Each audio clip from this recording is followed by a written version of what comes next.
Hey, what's going on, guys? It's Jak. Mighty Halinka has returned, and with it, the great unpruning of Shadowlands is going on as we speak, as they get the new expansion ready for a rebirth of old abilities and, of course, some new additions that I'm sure that we'll see. For this video, I wanted to start going over some of the old abilities that we've seen from Priest that I would love to see make their return. And to start it off, it's gotta be with Lightwell. It's been an absolutely iconic ability for Priest for such a very long time, but it's always run into issues one way or another.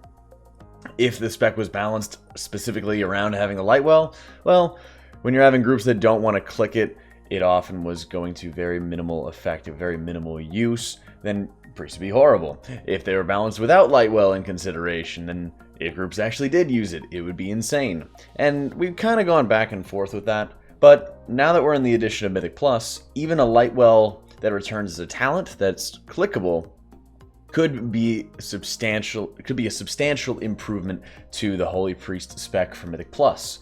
Being able to have your tanks control the clicks onto that additional healing, using it to good effect, and allowing them to have another little layer of single target healing that they can have control over and have good knowledge over when to use it would be absolutely invaluable. Alternatively, we've also seen how Light Spring came into effect in patch 5.0, so of course when it came out in Mist and Pandaria, to try to make it a little bit more consistent. So whenever targets did drop low, the Lightwell would automatically start healing those targets. And while that felt great, it also was a fire and forget ability. You would just place down your Lightwell before every encounter, and then it would just heal for you, and that was basically it. There was nothing really intuitive about it, nothing very interesting, and it sort of seems like there's two sides of the coin here. You have original Lightwell, which was difficult to use but offered substantial rewards, and then Light Spring, which was just an overall balanced effect, but didn't feel very satisfying towards the user. One thing that they've never really tried to do with Lightwell, and I'd love to see it, is if the casting Priest had control over its use. Especially in a world with very minimal off GCD abilities, especially for healers, having the ability to use Lightwell potentially off GCD. I know that's a lot. There's some very high hopes in this world, but that would be very interesting indeed to be able to lean on another layer of heavy healing and controlled spot healing as well. This would undoubtedly be very helpful for the Holy Priest spec in Mythic Plus in 5-man environment, but it also could, if it competed with the right talents, could be very competitive on specific fights that required a lot more spot healing. I think there's a lot of potential if they offered some interesting adjustments. Now, continuing on with that theme of 5-man type talents, MindSoothe. This is an ability that predated my time onto this one. This is quite an old ability. It was removed in patch 5.0, and a very rarely used one, but interesting nonetheless. It soothes the target, reducing the range at which it will attack you by 10 yards. Does not cause threat. So you'd be able to find one mob and reduce the radius at which it would aggro you from. It's pretty amazing, and I think that there's some incredible potential for Priest if there was some sort of ability that came out and that was possible to be used by the Priest. Now, we've all seen how insane Shroud of Concealment can be, and that's where the new seasonal affix in Corrupted, or I believe it's being renamed to Awakened now for 8.3, is meant to start alleviating some of the pressure and some of the strength of Shroud of Concealment, to make it easier for groups to be able to get around if they don't have a rogue. Alternatively, they could also start adding more abilities for different classes other than just rogue, so that a number of other classes could reduce the aggro radius of mobs and more easily be able to pull off some skips. Because no matter what, no matter which direction Mythic Plus is going, there's always going to be trash to skip, and there's always going to be different ways to do it. What if we start further growing the potential for a lot of these classes to be able to start skipping mobs, making it so it's not just a one-class monopoly. The same class, of course, that also has kicks, stuns, gouges, everything under the sun to crowd control mobs. Maybe we shouldn't have one class with all the crowd control, but that's just me. Speaking of which, Void Tendrils, I know I don't want to be going on just healers, but Void Tendrils in particular would be an excellent addition to the crowd control tier for pretty much all pre-specs, although it was primarily a shadow ability for quite a long time. But I think that this is a very worthy addition, especially considering a lot of the crowd control talents that exist at the moment. Having some abilities like Dominant Mind, where you can use your mind-controlled enemy as a pet, and it doesn't work on players, is just a horrible, horrible talent that nobody ever uses.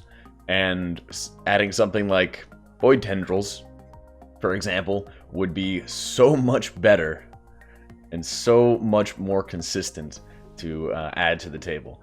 The fact that the roots actually end up breaking whenever the target kills them. So whenever you root these targets with the Void Tendrils, the mobs will start attacking them, and once they finish killing them off, that is when they'll be able to break free. This would be quite interesting and probably pretty difficult to perfectly tune, especially considering Mythic Plus, but the value of it should not be understated. The absolute value of having roots, and again, because crowd control is so important, and if they're not going to change that fact for Mythic Plus, then you need to start having more classes, more abilities out there for these guys to work with. Similarly, along that vein, Spectral Guys is a very, very missed talent. It was removed come Legion for many reasons, but Spectral Guys, your shadow blurs into the darkness, leaving your true form behind. As shadow, your stealth, but remain in combat. Last 6 seconds or until your true form is hit by 3 direct attacks. Now, even though it did end up using, having this description, oftentimes you did end up dropping combat, and you were able to get reses off, you were able to get quite a bit of advantage just by using this ability and having it at your disposal.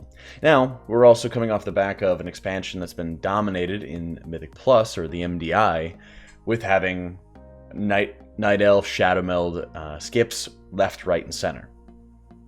If they start removing some of those things from a racial, so that that way you're not having entire groups being able to do it, but you're still offering other tools for players, especially in the healer department, to drop combat, be able to start getting off a res, and even to be able to avoid some greater threat, some greater aggro that's going on into the group. And Fear Ward absolutely is another very worthy inclusion, and even though this is a very niche ability, this one has a number of excellent uses, not only in the Mythic Plus environment, like a lot of our abilities before this have been, but also in a raiding environment. It's another little layer of utility that can be quite substantial and quite helpful, and one of the biggest things that kind of comes to mind with classes in World of Warcraft in general are some of these really niche abilities that have minor value here and there, but don't really break the game at all. Fear Ward is one of those abilities, and it's one of those things that it helps remind you of how important it is to look through your entire spellbook, get all of your abilities keybind, and think about the potential uses that you can come up with for some of these significant ones, for some significant situations. Saving Grace is probably one of the most controversial ones. If you're looking at the patches and hotfixes onto this one, there's an absolute plethora of nerfs that have been handed to this ability in PvP. Absolutely insane amounts of nerfs hammered this ability, but it was very fun. Discipline and Holy, for that matter, both had some struggles in terms of single target healing in a 5-man environment, which is where this ability comes in, being able to have a very large lump sum heal and even spam it if need be. It was particularly niche but very useful. I think one of these abilities that has punishments associated with it does a very good job of encapsulating the conflict within the priest spec, or the priest class, I should say. When you're having shadow and light conflicting with each other, when you're having these abilities that are constantly tugging against each other, the light casts a shadow, right?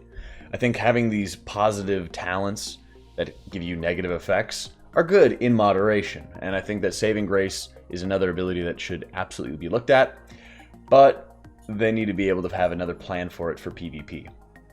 In a perfect world, I'd love to have this be a Mythic Plus talent, like we've seen with PvP-specific talents in the past.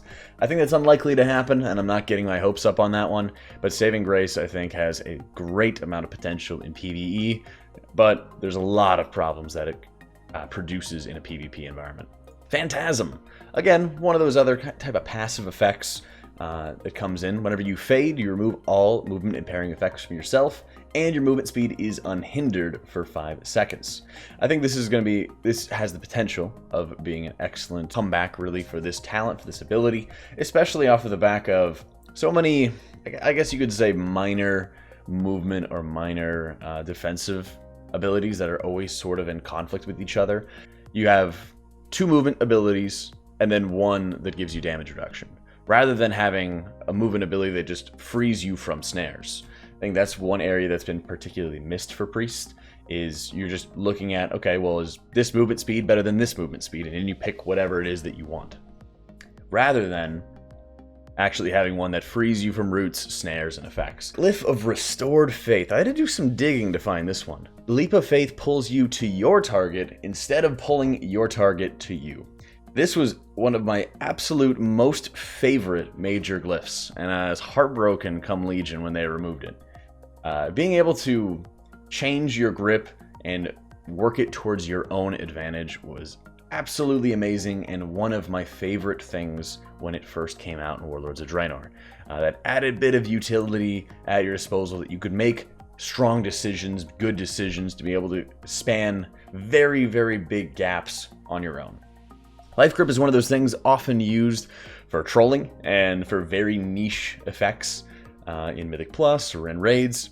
So being able to have, again, that control, I'll even say the word, dare I say it, agency, to choose whether I want to grip my target or go to my target, I think is be very amazing to have back. And adds another one of those layers of, okay, well, what are the choices, what are the decisions that I want to make on a specific encounter? And if we're also looking back to Phantasm once again, being able to use some of these abilities in conjunction with each other to say, well, I don't really need extra movement speed out of Restored Faith because I'll be running Feathers. Or I do need the movement speed because I'm running Phantasm. I think in many cases, there's a number of Ny'alotha fights in particular where getting out of movement impairing effects or jumping across vast distances very quickly would be amazing for the spec. And finally, and most controversial, is Chakras. Now, I will put this as a quick aside that it would have to be a substantially revamped version of Chakras, but I think that there is potential here if they wanted to give it another go. And I want to kind of talk about the history of Chakras just a little bit. Chakras kind of came into the game to start allowing the Holy Priest spec to start more directly focusing on one thing or another. Now, this was great for being able to start choosing to deal damage, right? If you wanted to start focusing on damage in a certain area, you could do so, right? If you wanted to start focusing on more AoE healing or single target healing, you could do so. Now, I think if they were going to build Chakras, there'd have to be a much greater focus on them. I think in many cases, they tried to focus these abilities a little bit too heavily on being as broad as possible, as widespread to use as you possibly could. As an example, Chakras for Sanctuary, right? Being able to have your Holy Word Sanctuary, which is just a sparkly ground effect, a sparkly efflorescence or healing rain, made it so that, well, not only was that ability great, but the cooldown reduction of Circle of Healing, which also should be a baseline ability, was just way too powerful. Being able to constantly get out Circle of Healings, which are remarkably efficient HPS, was just way too powerful. Now, in many cases, your Chakra Serenity had its benefits, but it also required so much maintenance in order to constantly be using single target healing spells to refresh the durations of your renew. You still had to apply that renew to begin with in order to continuously be refreshing it. That meant a lot of spent mana on renews, a lot of spent mana on single target healing in order to make it work, especially considering that Binding Heal has been nerfed into the ground to make sure that Holy Priests are not spamming Binding Heal all day. That element of using Binding Heal to continuously be refreshing your renews was a very interesting playstyle that we saw in some parts of Legion, of course using the Chakra Serenity type of talent to refresh them rather than the chakras themselves. But I think that there's a lot of potential here if they start drilling down and focusing more on what they can start doing, what they can start working with, and what they want to focus on. So Chakra Chastise is an example. Having this ability unlock specific shadow abilities, You're not able to use offensive shadow abilities like Shadow or Death, like Mind Blast, unless you're in Chastised Chakra. Chakra Sanctuary. I do like the idea of reducing the cooldown of Circle Healing, but that's entirely up to them as to whether or not they would like to keep that as a talent or have something compete with it.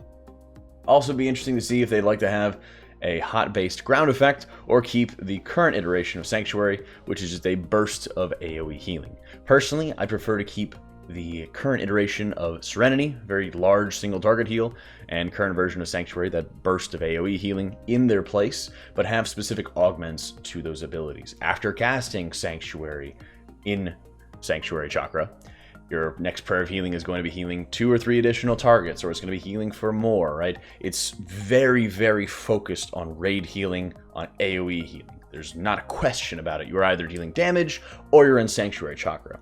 While they move into Serenity Chakra, where any instant cast abilities are going to immediately apply Renew, or apply it for a reduced duration. Something like Holy Word Serenity gaining an additional charge while in Serenity Chakra. Something along those lines to make it much more focused on that single target healing aspect, just for a 5-man environment. Some of the large vulnerabilities for Holy Priest in 5-mans are its single target abilities. Specifically, when they don't have Serenity at their disposal, they're very vulnerable to any tank spikes, which influences them to be using more heal, more flash, to make sure they're better able to sustain that target.